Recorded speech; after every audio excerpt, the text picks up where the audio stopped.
Globo Comunidade. Oferecimento: Jaime Anselmo Imóveis, soluções imobiliárias. Acesse nosso site ou entre em contato.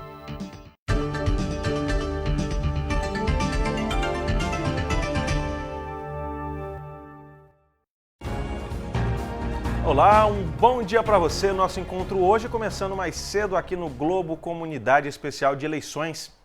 Enfim, chegou o dia. A partir das 7 horas tem início mais um processo eleitoral em mais de 5 mil municípios brasileiros. Aqui em Pernambuco, 6.735.391 eleitores vão escolher 184 prefeitos, além de 2.158 vereadores. Na nossa região, o município mais populoso é Caruaru, que conta com o segundo turno por ter 225.164 eleitores aptos a votar. Além do cargo de prefeito, 23 vereadores serão eleitos por voto popular em um sistema democrático, seguro e ágil. E comigo nesse Globo Comunidade, aqui, o cientista político Marconi Aurélio. Professor, um bom dia. Já começo aqui o nosso diálogo perguntando sobre a importância desse processo para a nossa sociedade, nesse processo eleitoral. Bom dia, Remy. Bom dia aos nossos telespectadores. A democracia é um momento de festa, né?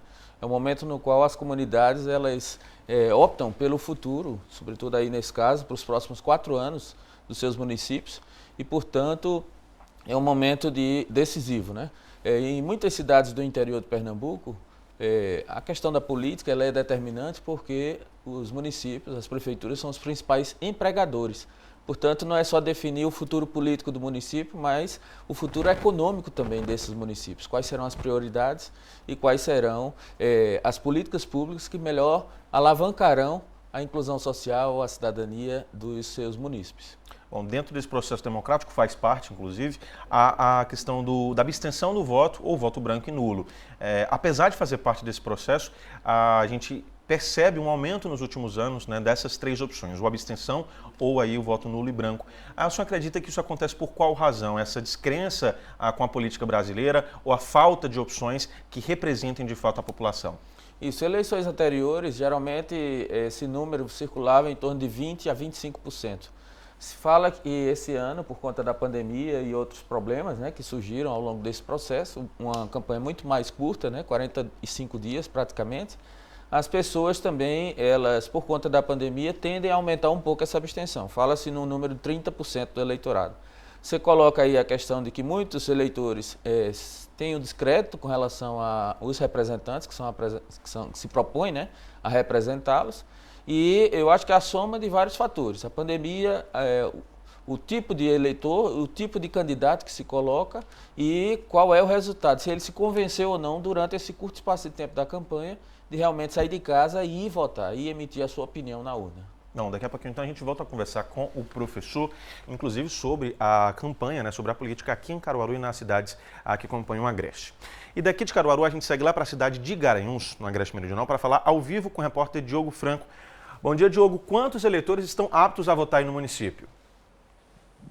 Oi, Remy. Bom dia para você. Bom dia ao senhor Marconi, que está contigo aí no estúdio. Olha só, aqui em Garanhuns são 90.841 eleitores aptos a votar neste dia 15 de novembro, eleições municipais. Eleições essas totalmente diferentes daquelas anteriores. A gente agora, ao invés de colocar o polegar para poder fazer a leitura biométrica, a gente agora vai ter que trazer uma caneta esferográfica para poder assinar o nome da gente como antigamente.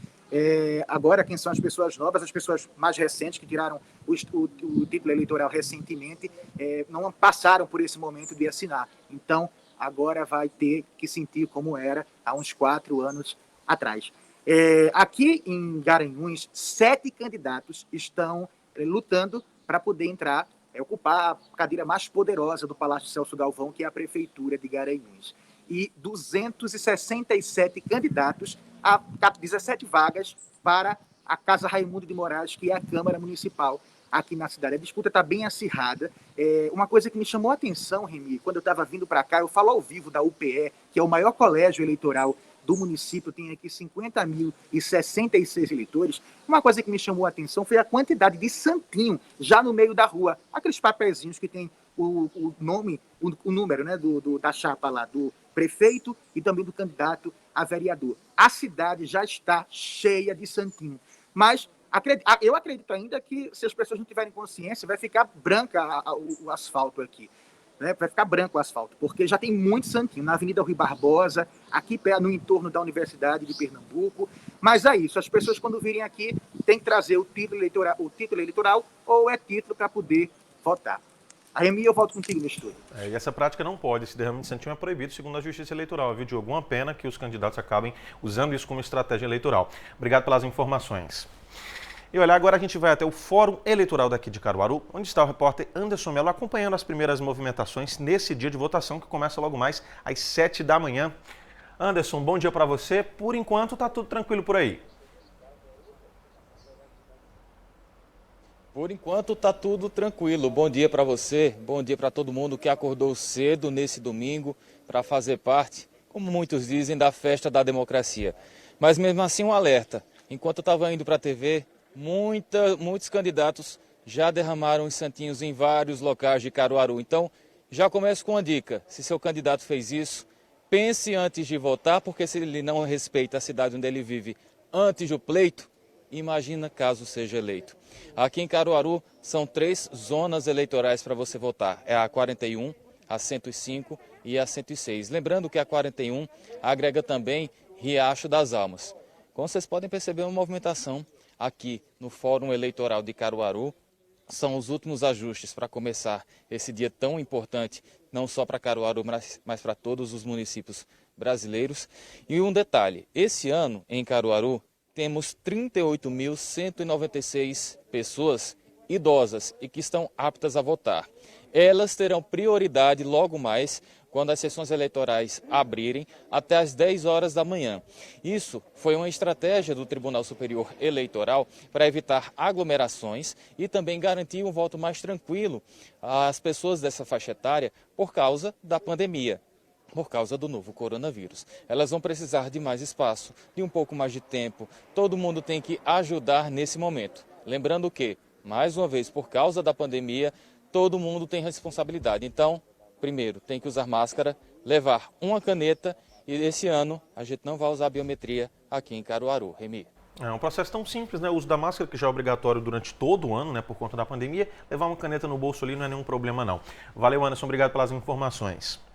E vamos agora dar um giro com os nossos repórteres que vão trazer informações das eleições no Agreste, Zona da Mata e Sertão do Estado.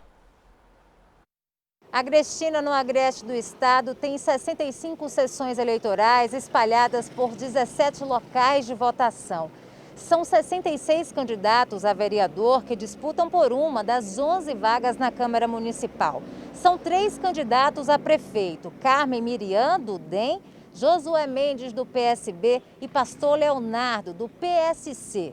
Agrestina tem 18.940 eleitores. O município passou por um ano difícil. No dia 15 de outubro, teve até eleições indiretas. Mas agora a população vai ter a oportunidade de escolher, por meio do voto, os governantes dos próximos 4 anos. Santa Cruz do Capibaribe tem uma população estimada pelo IBGE de 109.897 habitantes. Este ano, conforme o TSE, 57.422 eleitores estão aptos a votar. O município tem 172 sessões espalhadas em 28 locais de votação. Nestas eleições, Santa Cruz do Capibaribe tem 182 candidatos a vereador e 3 candidatos a prefeito. São eles: Alan Carneiro, do PSD, Dida Dinan, do PSDB e Fábio Aragão, do PP. Em Toritama, há 87 sessões eleitorais espalhadas por 17 locais de votação. Há 105 candidatos ao cargo de vereador e eles vão ocupar 13 vagas na Câmara Municipal do município. Em Toritama, há 5 candidatos à prefeitura. Arimaté, do PSD, Edilson Tavares, do MDB, que tenta a reeleição, Gerson Benedito, do PMB, tem também o Nelson Caetano, que é candidato pelo PTC, e ainda o professor Anderson Nunes, que é candidato pelo PTB. Em Toritama, há 46.164 moradores e há 31.171 eleitores. Em Gravatá, são 273 candidatos a vereador lutando por 15 vagas na Câmara Municipal. O município tem também 4 candidatos a prefeito. o delegado Wilson Alves, do PTC, Joaquim Neto, do PSDB, que tem como alvo a reeleição o padre Joselito, do PSB, e Rodolfo Silva, do Cidadania. De acordo com o IBGE, Gravatá tem 84.699 habitantes. Esse ano, são 67.209 eleitores, sendo 35.664 mulheres e 31.535 homens. No município, há apenas uma zona eleitoral, que é a 30ª, contando com 26 locais de votação. Palmares, na zona da Mata Sul do estado, é o município do interior com mais candidatos a prefeito este ano. São 9 ao todo. Aguinaldo Lessa, do PSD, Alexandre Leão, do PSDB, Altair Júnior, do MDB, que tenta a reeleição, Coronel Souza Filho, do PSC, Júnior Barreto, do PTB, Júnior de Beto, do PP, Major Hans, do Avante, Milena Mello, do PDT e Noé de Enó, do DEM. 212 candidatos a vereadores tentam também uma das 15 vagas na Câmara Municipal. Palmares conta com 39.806 eleitores que devem votar hoje em um dos 18 locais de votação. Em Serra Talhada, no sertão de Pernambuco, 161 candidatos disputam as 18 cadeiras na Câmara de Vereadores da cidade. 4 candidatos disputam uma vaga na prefeitura do município. De acordo com o IBGE, Serra Talhada tem 89 mil habitantes. Desses, 58.447 estão aptos a votar nas mais de 40 sessões espalhadas no município. No próximo bloco, eu volto a conversar com o cientista político Marconi Aurélio sobre as eleições municipais. Não sai daí!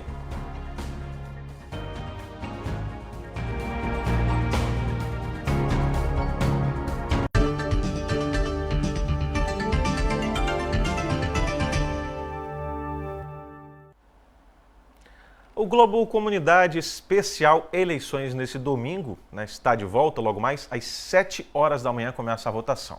E comigo aqui no estúdio, o professor Marconi, cientista político, Marconi Aurélio. Professor, a gente falou no bloco passado sobre eleições, queria falar um pouquinho sobre o pleito em os municípios, né, aqui da nossa região, começando com Caruaru, né? Temos 6 candidatos, entre eles, né, a prefeita Raquel Lira, que disputa reeleição. Como é que a gente pode avaliar esse cenário? Olha, o cenário para a cidade de Caruaru é um cenário de uma eleição que foi marcada pela avaliação do que foi feito nos últimos 4 anos. Essa foi a principal bandeira que a prefeita atual apresentou, né? Apresentou o seu trabalho e prestou conta desse trabalho, apresentando aí algumas novas possibilidades para os próximos 4 anos, num eventual novo mandato. Os demais candidatos, o que nós observamos é que houve uma espécie de atropelo na definição desses nomes, né? Inclusive naquela expectativa de que os grupos mais fortes, qual seria a estratégia deles para ir de encontro à atual candidatura à reeleição. E aí, de última hora, houve a definição de alguns nomes e isso, sem dúvida, foi impactado também o processo eleitoral por conta da pandemia. Uma eleição totalmente atípica, com uma série de mudanças, né, que, obviamente, teve um papel decisivo as redes sociais, né, a cobertura da imprensa e todas as estratégias que cada um adotou para ter o melhor desempenho agora nessa reta final da campanha. Bom, aqui em Caruaru apenas o Agreste, né, tem a possibilidade, Caruaru tem uma possibilidade de segundo turno, mas quando a gente vai, por exemplo, para a cidade de Santa Cruz do Capibaribe, em tiro único, né, ou seja, apenas em um turno, temos lá 3 candidatos, entre eles um, né, que compõe hoje, né, o governo, o candidato da situação, que é vice-prefeito. Esse cenário se desenha de que forma? Existe nesse momento um cenário de incerteza sobre quem é o que tem a melhor preferência, né? A campanha oscilou bastante. Num determinado momento, quando ela estava ainda nas ruas, né, que o Tribunal Eleitoral ainda autorizava a realização de atos nas ruas, com as pessoas, né, com os paredões, havia uma crescente do candidato Dida Dinan. E no momento que foi proibida essa ação pública por conta da pandemia, da aglomeração, se percebe um pouco uma desestabilização na presença nas mídias digitais. Então, pesquisas recentes mostram que os números oscilaram, mas ainda não dá para dizer claramente quem hoje tem a preferência na eleição de Santa Cruz do Capibaribe, porque são 3 candidatos, lá não tem a possibilidade de segundo turno, portanto, o que se espera é uma eleição bastante apertada naquele município. Então, vamos pegar a BR-104 e pegar a BR-232 e seguir lá para a cidade de Gravatá. 4 candidatos, um deles disputando reeleição. Isso. O candidato Joaquim Neto, né, disputa a reeleição pelo PSDB, tem aí também na sua estratégia apresentar o que ele fez para o município Depois, nos últimos dias, circulou bastante na cidade, na periferia, né? Mas você tem outras candidaturas, sobretudo a do Padre Joselito, que tem o apoio do governo do estado, né? É uma aposta, é um personagem que é conhecido no município, porque tinha um papel vinculado à igreja e, portanto, uma visibilidade também nas questões sociais da cidade. Mas, ao que tudo indica, a eleição lá também não tendo segundo turno, pode se tornar disputado o pleito, mas existe aí, pelo fato de quem está com a máquina na mão, tem uma certa vantagem, né, no pleito. Vamos aguardar o resultado no fim do dia. Então, para a gente encerrar, vamos voltando aqui para Caruaru, falando da Câmara de Vereadores. Temos 23 vagas, né, vereadores que disputam reeleição, alguns já há um longo mandato. Isso. Aqui em Caruaru deve haver surpresa, né, na Câmara de Vereadores. Há uma expectativa de renovação. O partido do PSDB, que é o partido da atual gestora, apresentou 17 candidatos que são vereadores atualmente que tentam a reeleição. Esse chapão, ele é bastante competitivo, porque para poder figurar aí como realmente elegível, é preciso bastantes votos para que dos mais de 170 candidatos, esses 17 consigam se posicionar. Mas outros grupos também apresentaram bons nomes e estão na expectativa de ampliar a base de oposição, inclusive, ao atual governo Raquel Lira, que no eventual segundo mandato pode ter dificuldade na Câmara de Vereadores. Vamos ver também como é que a população entendeu as mensagens dos grupos e de que modo esses vereadores vão estabelecer nova força política no Legislativo, dificultando um pouco ou favorecendo um pouco um eventual segundo mandato da atual gestora. Bom, daqui a pouquinho então a gente volta, né, com esse bate-papo com o professor Marconi Aurélio, porque agora você acompanha uma reportagem com todas as informações sobre a eleição. Você sabe o que levar, como será o trâmite da votação e como você vai realizar o voto? Confere aí. Para votar esse ano, continua sendo necessário estar com um documento de identificação que tenha foto. Por isso, só o título de eleitor não é suficiente para a hora da votação. Na urna, primeiro haverá a votação para escolher o vereador ou vereadora com 5 números. Se o eleitor se atrapalhar e escolher algum número errado sem querer, pode apertar a tecla laranja para corrigir. Quem não quiser votar em um candidato pode também digitar só os 2 primeiros números do partido desejado. Também é possível votar em branco ou ainda digitar um número que não existe. Se isso acontecer, o voto é anulado. Depois de escolher como será o voto para vereador e apertar o botão verde para confirmar, chega a hora de escolher o próximo prefeito ou prefeita que vai assumir a cidade pelos próximos 4 anos. Nesse momento, a urna vai dar a opção de digitar 2 números. Depois de confirmar, a votação está concluída. O procedimento permanece igual ao que era feito na última eleição municipal há 4 anos. Mas como estamos enfrentando a pandemia da Covid-19, a eleição desse ano terá algumas novidades. Quando você for sair de casa para votar hoje, não pode esquecer de jeito nenhum a máscara. Sem ela, você não consegue ter acesso aos locais de votação. Quando você for ao prédio, se tiver fila, lembre-se de manter 1,5 metro de distância entre uma pessoa e outra. Vale ressaltar que das 7 às 10 da manhã é um horário de prioridade para os idosos. Quando você chegar ao local de votação, o mesário vai pedir que você apresente uma documentação. Não precisa nem entregar na mão dele, você vai apenas mostrar esse documento ao mesário e aí ele pode pedir que você dê um passo para trás e tire rapidamente a máscara para fazer a identificação. É que esse ano não vai ter biometria. Se você quiser, pode inclusive também levar uma caneta para assinar seu nome no caderno de votação. Depois disso, o mesário vai pedir que você higienize as mãos e siga para a cabine de votação. Se você não quiser votar, esse ano vai ter a possibilidade de fazer a justificativa do voto por meio de celular. Aqueles eleitores que no dia da eleição não vão estar na sua cidade, eles têm 3 opções para fazer a justificativa, né? Eles podem se dirigir até uma seção eleitoral da cidade onde se encontram e preenchem lá o formulário de justificativa e apresentam numa seção eleitoral. E existem 2 outras formas mais fáceis. Uma delas é através do aplicativo e-Título. Esse eleitor ele vai poder justificar através do aplicativo, caso tenha instalado esse aplicativo no seu telefone, ou se não tiver o aplicativo, ele vai poder entrar no site da Justiça Eleitoral e lá também vai ter a opção para fazer a justificativa de ausência às urnas. O aplicativo e-Título também é importante para que você saiba onde vai votar. É que esse ano a Justiça Eleitoral fez algumas modificações em locais de votação. Se a sua sessão tiver mudado, você consegue conferir pelo aplicativo e-Título. Vamos para mais uma pausa e na volta, como vai ser a segurança das eleições? O esquema foi montado para evitar crimes eleitorais.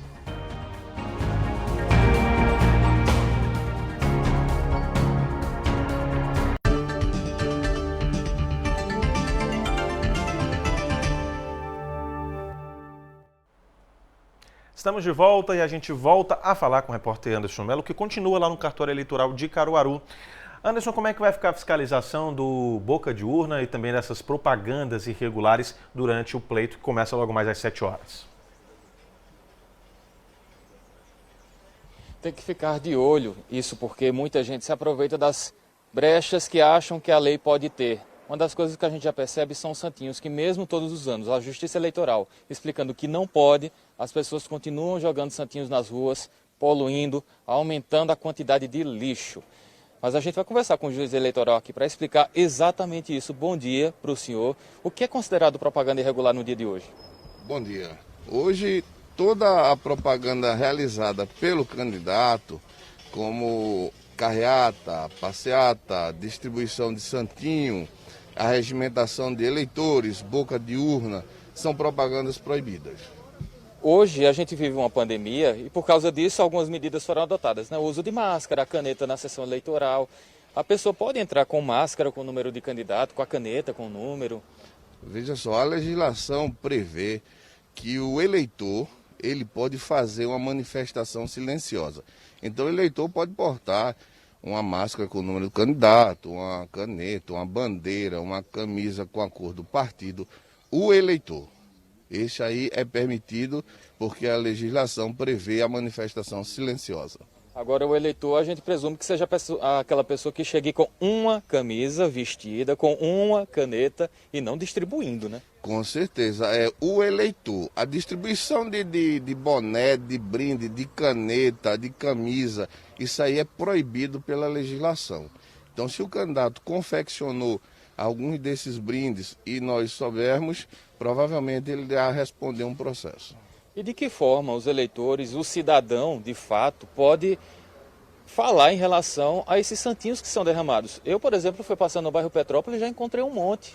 E a gente sabe que é irregular esse tipo de situação. Infelizmente, os candidatos não cumprem com a lei eleitoral nesse sentido. E isso é um motivo para os eleitores também verificar aqueles candidatos que sujam a sua rua, né? O Ministério Público, ele pode verificar esse derrame de santinhos e iniciar uma representação contra os candidatos. Tá certo, doutor. Muito obrigado pelas informações. É importante ficar atento ao comportamento desses candidatos nesse momento, que nem sabe respeitar o próximo e suja a rua. Será que ele iria fazer um bom mandato? É bom a gente pensar isso antes de as sessões eleitorais abrirem. Volto no estúdio. É verdade, é crime eleitoral e ainda entrando nessa questão de sustentabilidade, né? Despejar um monte de papel ali, que vai acabar gerando um certo problema ambiental. Obrigado pelas informações, Anderson. E para ajudar na segurança e na fiscalização a essas irregularidades que o Anderson acabou de trazer para a gente, o número de policiais militares foi reforçado aqui no interior. De acordo com a Secretaria de Defesa Social, 16.857 novos policiais foram enviados para ajudar na operação de hoje na Zona da Mata, Agreste e Sertão do Estado. Já aqui em Caruaru, a Polícia Federal está usando drones que estão sobrevoando locais estratégicos para combater situações como boca de urna e transporte de eleitores. O delegado explicou para a gente como essa ação está acontecendo. A Polícia Federal verificou esse ano que o uso dessa ferramenta, do drone, ela nos traria uma grande ajuda na questão da rapidez, né? A forma como a gente chegaria mais rápido aos pontos e a maneira de registrar imagens, né? Que nos ajudam muito nas investigações de crimes específicos, como compra de voto, distribuição ilegal de santinhos em locais de votação. O sistema de drones ele funciona à base de coordenadas também, então o próprio manuseio, o direcionamento do equipamento pode ser feito de forma manual, como também com registro de coordenadas, né? Então a gente mapeou os principais locais de votação que ficam sob a responsabilidade da Delegacia de Polícia Federal aqui em Caruaru, com base nesses levantamentos, a gente cadastrou as coordenadas dos principais pontos no sistema do drone, e com isso aí a gente ganha uma agilidade muito grande, porque basta apenas dar o comando de determinado local e o equipamento ele segue de forma autônoma e fica pairando exatamente naquele ponto que foi cadastrada a coordenada. Bom, agora a gente volta a falar ao vivo com o repórter Diogo Franco, que está lá em Garanhuns, porque 3 municípios chamam a atenção por terem candidatos únicos concorrendo à vaga de prefeito. É o que a gente conversa com o Diogo. Diogo, esses 3 municípios são daí, da região do Agreste Meridional. Pois é, são daqui, Reni, do Agreste Meridional, sim. A gente está falando de Alagoinha, que fica no Agreste Central, Jupi e Terezinha, que ficam na mesorregião do Agreste Meridional.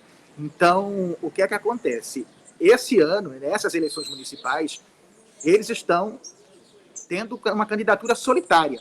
E esses candidatos buscam a reeleição.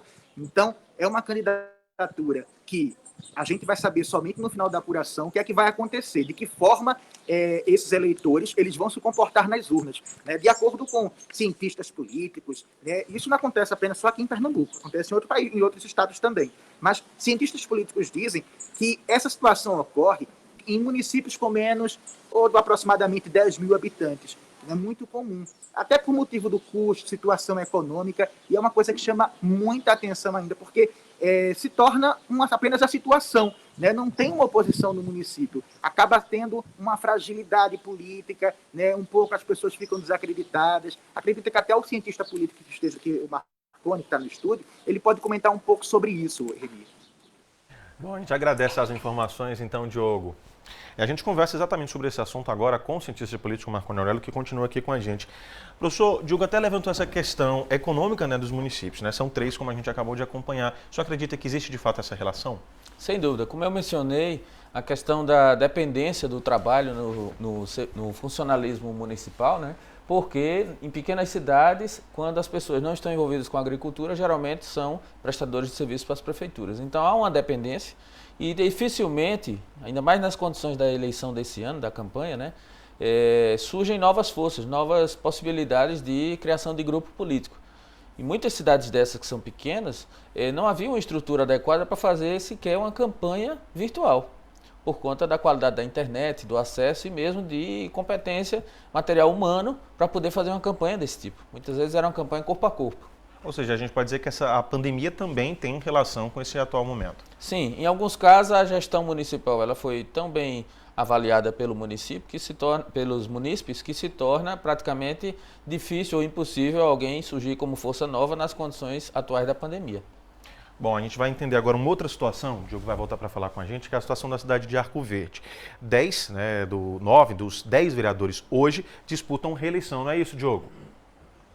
Pois é, Remy, veja só, em Arco Verde, no sertão do estado, chama a atenção o seguinte, lá a Câmara Municipal ela é bem dividida, ela é 50% homem, 50% mulheres, homens e mulheres.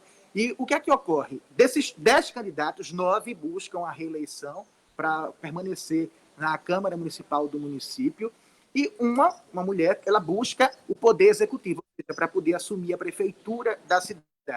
A prefeitura, candidatos, são 4, né? E lá quem decide, quem vai para a urna decidir, quem vai realmente assumir a prefeitura e os vereadores, o maior número de eleitores são mulheres. Chama muita atenção isso, principalmente no município de Arco Verde, visto que as mulheres também em todo o estado de Pernambuco é o maior número de eleitores.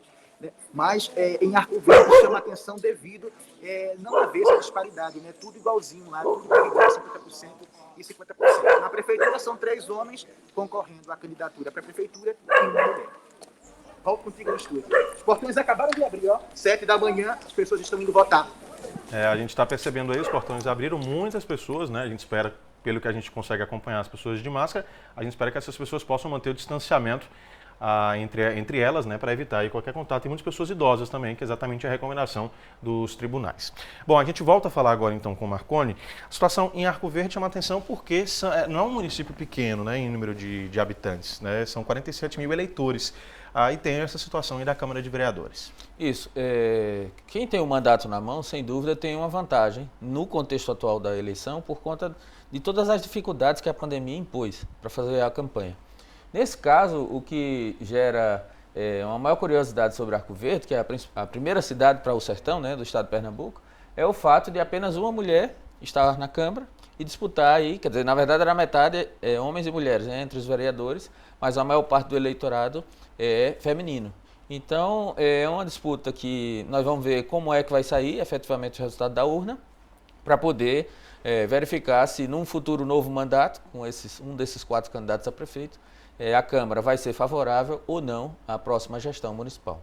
Bom, a gente agradece a participação aqui do professor Marconi, né, conversando com a gente sobre todo esse cenário político. Daqui a pouquinho, inclusive, a gente vai estar na CBN conversando sobre todo esse cenário a partir das 7h30, né, você já é convidado para acompanhar, né, toda essa cobertura da CBN Caruaru. E claro, a gente espera que você respeite os protocolos de segurança, né, que exerça essa sua cidadania ao seu direito de votar. Até mais!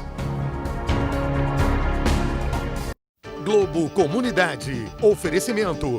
Jaime Anselmo Imóveis. Soluções imobiliárias. Acesse nosso site ou entre em contato.